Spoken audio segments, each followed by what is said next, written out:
বিশাল বিশাল মাছ।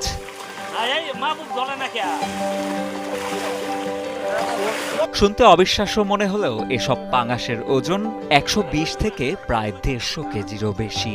দৈত্যাকার এই মাছটির নাম ম্যাকং giant catfish. বিশ্বের অন্যতম বৃহত্তম স্বাদু পানির মাছ এটি। মাছগুলো এতটাই বড় যে ৩ জন প্রাপ্তবয়স্ক মানুষেরও বেগ পেতে হচ্ছে একটি পাঙাশ মাছ তুলে ধরতে। এটা দেখতে অনেক বড় মনে হলেও এরা কোনো আক্ষুষে মাছ না, এটা নর্মাল খাবার খায়। মাছটা খুবই টেস্টি এবং অনেক সুস্বাদু, যেহেতু কাটা নাই এবং এটা অনেকের পছন্দের, বিশেষ করে বাচ্চাদের পছন্দের মাছ। বাংলাদেশ মৎস্য গবেষণা ইনস্টিটিউট ময়মনসিংহের ২টি পুকুরে চাষ হচ্ছে এমনই দানব আকৃতির ৫০টি মেকং নদীর জায়ান্ট পাঙাশ। মূলত মাছটির প্রজনন সক্ষমতা ও পারিপার্শ্বিক বিষয়গুলো নিয়ে গবেষণার লক্ষ্যেই মাছগুলো চাষ করা হচ্ছে বলে জানান বাংলাদেশ মৎস্য গবেষণা ইনস্টিটিউট স্বাদুপানি কেন্দ্রের ঊর্ধ্বতন বৈজ্ঞানিক।